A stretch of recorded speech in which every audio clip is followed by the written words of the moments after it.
Con asistencia masiva y con la participación de destacados intelectuales nacionales y locales, con éxito se realizó el simposio sobre espiritualidad ancestral andina. Hemos preparado una apretada síntesis de lo que significó este certamen académico.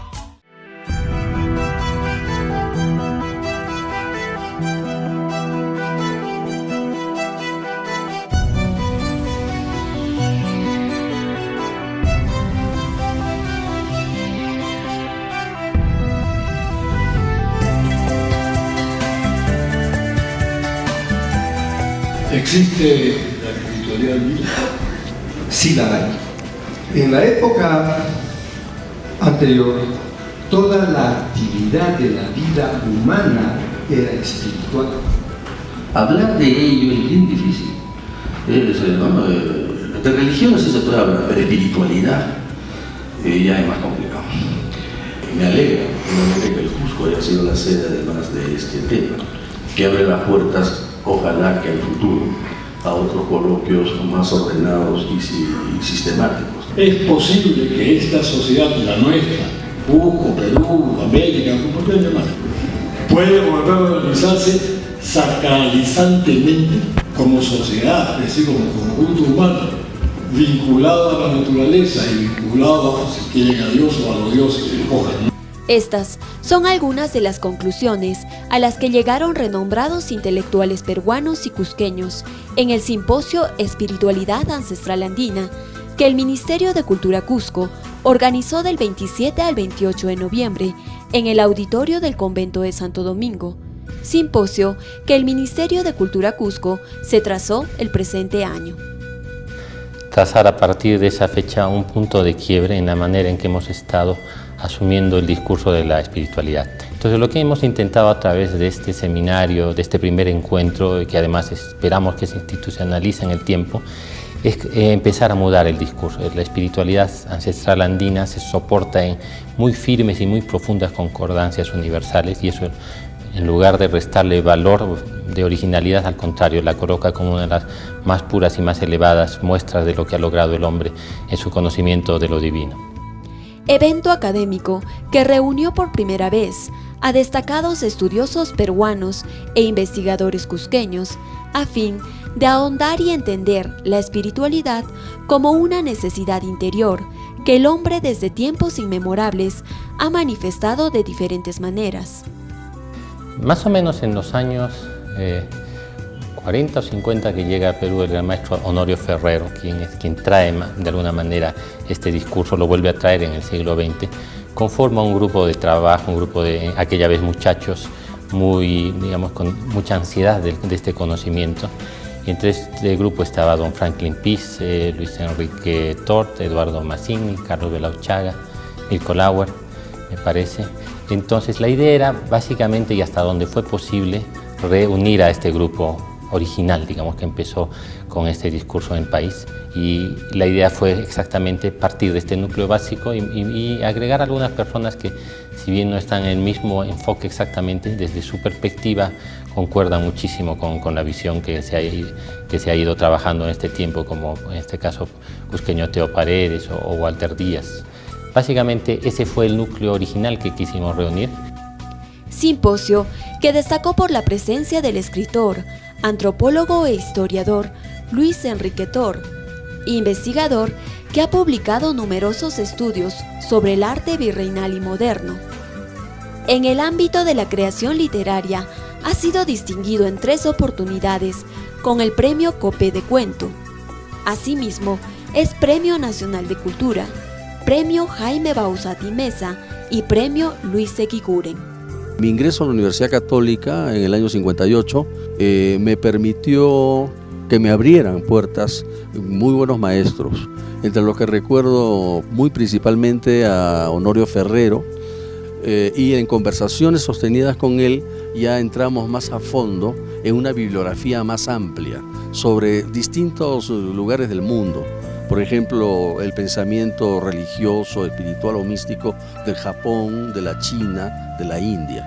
Con lo cual salimos de nuestro pequeño mundo etnocéntrico peruano, ¿no?, para ingresar a un mundo universal.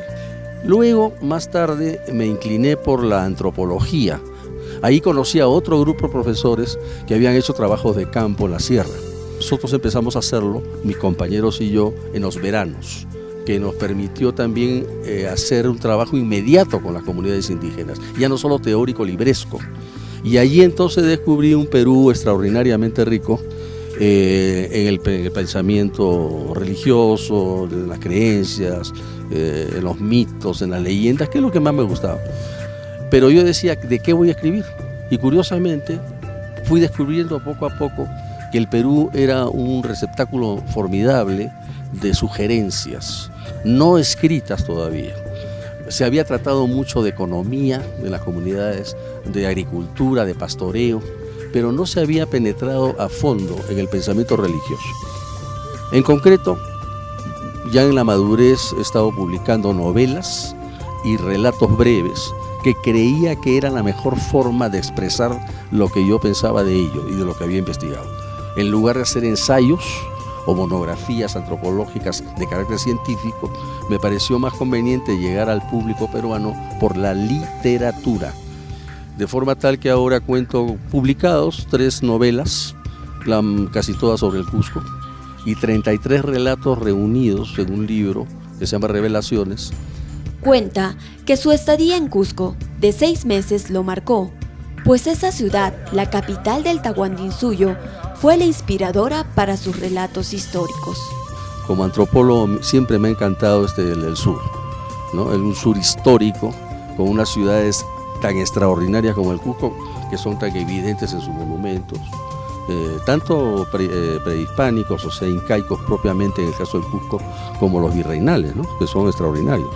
Todo eso está lleno de lenguajes que hay que interpretar, porque el lenguaje no solamente es lo que uno habla con los labios, con el aliento, sino también la pintura es un lenguaje, la escultura es un lenguaje, con significados, ¿eh? No solamente es algo que es bello, sino que soporta las formas esas, una ideología, una manera de pensar, una forma de interpretar el mundo. Y a mí me fascina ese tema que he volcado en gran parte de mi literatura. También participó del evento Eduardo Mazzini, reconocido estudioso y analista de la historia de las culturas y el folclore de otros pueblos. Hay los suficientes indicios para enmarcar el mundo de la espiritualidad del hombre andino dentro de este gran contexto universal de religiones. Hay suficientes indicios, ¿no? De manera que todo el mundo de la espiritualidad, o lo que llamamos espiritualidad andina, tiene perfectamente su lugar, ¿no? Dentro de este gran universo de religiones. Intelectual con quien precisamente inició el Simposio de Espiritualidad Ancestral Andina, quien ofreció una conferencia magistral sobre las sociedades tradicionales y la sociedad moderna. El mundo de las sociedades tradicionales, te repito, es un mundo que acepta la sacralidad como un hecho existente, su propia sacralidad como decisión consciente,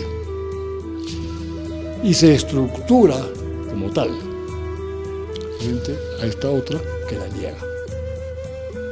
Entonces no deja de tener su lógica que sea en este mundo de locos, ¿no? En que estos temas puedan hablarse. Más aún, no se hubieran podido hablar en otros tiempos, porque en otros tiempos las formas de decir esto hubieran estado mucho más ceñidas al mundo cultural en el cual uno estuviera.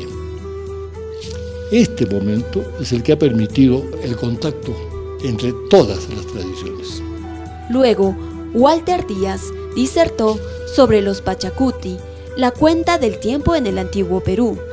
Posteriormente, Ricardo Ruiz Caro Villagarcía ofreció una conferencia magistral sobre el año sacroandino. Y la jornada concluyó con la participación de Walid Bajan Oden, quien habló sobre el Código de Huamán. El viernes 28 de noviembre por la mañana, Carlos Beloauchaga disertó sobre la Confederación de las Naciones Incas, seguido de José Huamán, quien ofreció una conferencia audiovisual referido a los rituales incas en la actualidad. Por su parte, Teo Paredes disertó sobre la sabiduría antigua y conceptos modernos, y Carmen Escalante habló sobre lo femenino en los Andes. En horas de la tarde, el simposio continuó con la esperada conferencia magistral de Luis Enrique Tor, quien disertó sobre los silencios de la historia. Bueno, ese es uno de los temas que, como usted me preguntaba al principio, me llevaron a ser escritor. Porque al constatar la historia, sus métodos y su manera de investigación, me percaté de que muchísimo de lo escrito no se sustentaba en cosas que han ocurrido, pero que no han sido narradas, no han sido dichas. Entonces, esa insatisfacción me llevó a que en la literatura, con la licencia que me permite para escribir lo que yo pienso y opino a mi manera, es lo que me permitió entonces tomar un bagaje del mundo espiritual, historia de las ideas, por ejemplo, no solamente espiritual en el sentido de sustentarse en un camino hacia la trascendencia, sino también la historia de las ideas. Me interesan las ideas del Renacimiento que vinieron acá.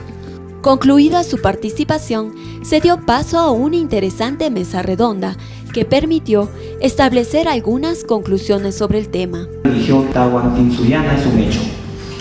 La dualidad como principio de todo lo que existe y que subyace es en la constitución de la ritualidad andina, es donde se refleja. Esta actividad corrobora por Caral que podemos recoger a René Guénon como lo sagrado y la negación del mundo moderno. Lo tradicional nos invita a recuperar la paz y la vida. Será un reencuentro con lo andino donde destaca el Cusco. Primer simposio que concluyó con la presentación de una renovada edición del libro Dios Creador Andino del doctor Franklin Piz García, acto que contó con la participación de Eduardo Mazzini y Luis Enrique Tor, comentaristas de este importante texto, de Mariana Mulde Piz y del director del Ministerio de Cultura Cusco, Ricardo Ruiz Caro Villagarcía, quien presentó el libro. Sí, bueno, esto resultó sumamente simbólico por cuanto, como decía Franklin, fue parte de este primer grupo que cultiva este pensamiento en el Perú. Eduardo Mazzini y Luis Enrique presentes y Carlos Belauchán han sido amigos de infancia de Franklin. Era como tenerlo presente, hace la grata coincidencia de que nos habíamos decidido ya hace algunos meses con la señora Mariana Mult reeditar este libro que ya no era accesible. Además que es un libro que de alguna manera marca un hito porque estamos hablando del año 70 y tantos en las cuales, y él en este caso de Franklin, a través del estudio minucioso de la fuente oral, de los cronistas, de la etnología, empieza a demostrar desde aquella vez que nuestra cultura está poblada de las mismas estructuras primordiales que todas las otras grandes religiones o propuestas espirituales del planeta. Con el compromiso de institucionalizar este evento durante los próximos años, Ricardo Ruiz Caro Villagarcía, director del Ministerio de Cultura Cusco, clausuró el simposio Espiritualidad Ancestral Andina, espacio que convocó con enorme satisfacción a un significativo grupo de investigadores, profesionales, conocedores y estudiantes cusqueños. Para mí es muy significativo, mi querida amiga, que los cusqueños hayan convocado este simposio, porque esto hace 20 o 30 años no hubiera ocurrido.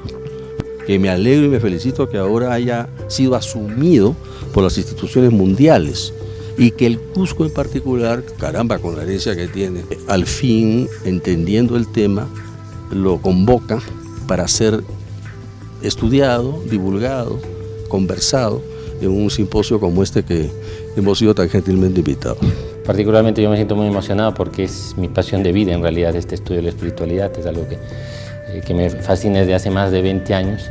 Entonces la posibilidad de haber podido congregar a este grupo de intelectuales tan renombrados y empezar a formar un discurso serio, por así decirlo, académico y doctrinal de la espiritualidad es interesante, sin que eso signifique excluir otras formas.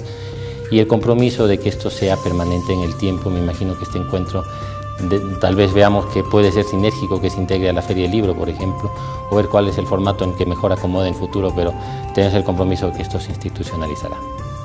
Desde tiempos inmemoriales, el ser humano ha manifestado de diferentes maneras las creencias y prácticas de su vida espiritual. Manifestarse espiritualmente ha sido siempre una necesidad interior. Bajo esta premisa y con un nuevo enfoque cultural, el Ministerio de Cultura Cusco inicia un proceso de revisión de las ideas y paradigmas imperantes respecto a nuestra perspectiva histórica y a la percepción de las bases fundacionales de nuestra cultura.